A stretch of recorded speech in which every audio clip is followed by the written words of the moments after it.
As far as I know, none but the votaries of monotheistic, that is to say, Jewish religions, look upon suicide as a crime. This is all the more striking, inasmuch as neither in the Old or in the New Testament is there to be found any prohibition or positive disapproval of it.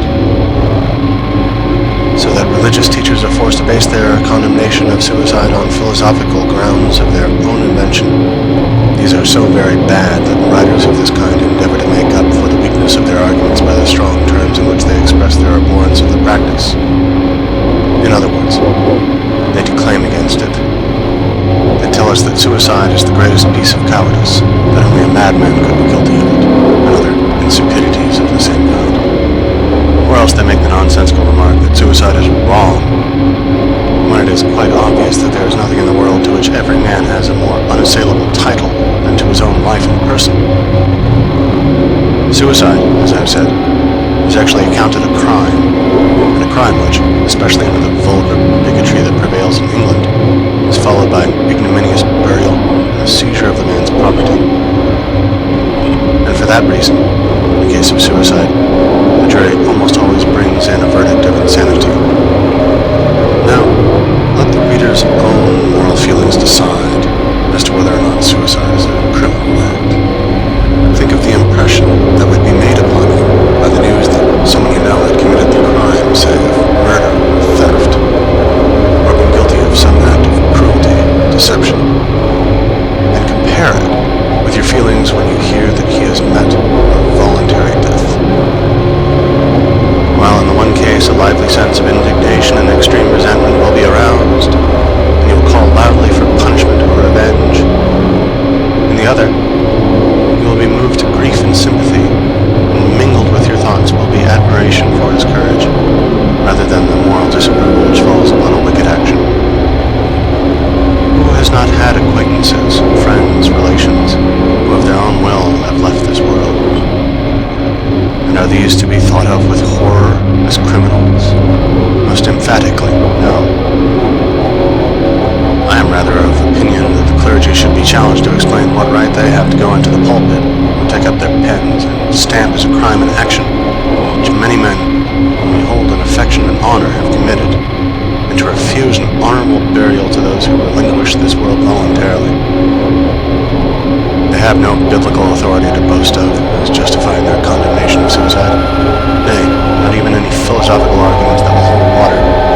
And it must be understood that it is arguments we want, and that we will not be put off with mere phrases or words of abuse. If the criminal law forbids suicide, that is not an argument valid in the church, and besides, the prohibition is ridiculous. For what penalty can frighten a man who is not afraid of death itself? If the law punishes people for trying to commit suicide, it is punishing the want of skill that makes the attempt a failure. The ancients, moreover, were very far from regarding the matter in that light. Pliny says, "Life is not so desirable a thing as to be protracted at any cost. Whoever you are sure to die, even though your life has been full of abomination and crime. Chief of all remedies for a troubled mind is the feeling that among the blessings which nature gives to man, there is none greater than an opportune death, and the best of it is that everyone can avail himself of it." And elsewhere, the same writer declares, "Not even to God are all things possible, for he could not compass his own death if he willed to die." And yet, in all the miseries of our earthly life, this is the best of his gifts to man. Nay, in Massilia and on the island of Ceos, the man who could give valid reasons for relinquishing his life was handed the cup of hemlock by the magistrate, and that, too, in public. And in ancient times, how many heroes and wise men died a voluntary death? Aristotle, it is true, declared suicide to be an offense against the state, although not against the person. But in Stobaeus' exposition of the peripatetic philosophy there is the following remark: "The good man should flee life when his misfortunes become too great. The bad man, also, when he is too prosperous." And similarly, so he will marry and beget children, and take part in the affairs of the state, and generally practice virtue, and continue to live. And then, again, if need be, and at any time necessity compels him, he will depart to his place of refuge in the tomb. And we find that the Stoics actually praised suicide as a noble and heroic action, as hundreds of passages show. Above all, in the works of Seneca, who expresses the strongest approval of it. As is well known, the Hindus look upon suicide as a religious act, especially when it takes the form of self-immolation by widows, but also when it consists in casting oneself under the wheels of the chariot of the god at Juggernaut, or being eaten by crocodiles in the Ganges, or being drowned in the holy tanks in the temples, and so on. The same thing occurs on the stage, that mirror of life. For example, in L'Orphelin de la Chine, a celebrated Chinese play, almost all the noble characters end by suicide, without the slightest hint anywhere, or any impression being produced on the spectator, that they are committing a crime. And in our own theatre is much the same. Palmyra, for instance, in Mahomet, or Mortimer, in Maria Stuart. Othello, Countess Terzky. Is Hamlet's monologue the meditation of a criminal?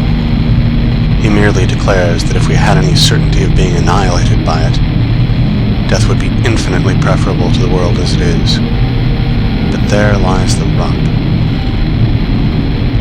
The reasons advanced against suicide by the clergy of monotheistic, that is to say, Jewish religions, and by those philosophers who adapt themselves thereto, are weak sophisms which can easily be refuted. The most thoroughgoing refutation of them is given by Hume in his essay on suicide. This did not appear until after his death, when it was immediately suppressed, owing to the scandalous bigotry and outrageous ecclesiastical tyranny that prevailed in England. And hence, only a very few copies of it were sold under cover of secrecy and at a high price. This and another treatise by that great man have come to us from Basel, and we may be thankful for the reprint. It is a great disgrace to the English nation that a purely philosophical treatise, which, proceeding from one of the first thinkers and writers in England, aimed at refuting the current arguments against suicide with the light of cold reason, should be forced to sneak about in that country, as though it were some rascally production, until at last it found refuge on the continent. At the same time, it shows what a good conscience the Church has in such matters. In my chief work, I have explained the only valid reason existing against suicide on the score of morality.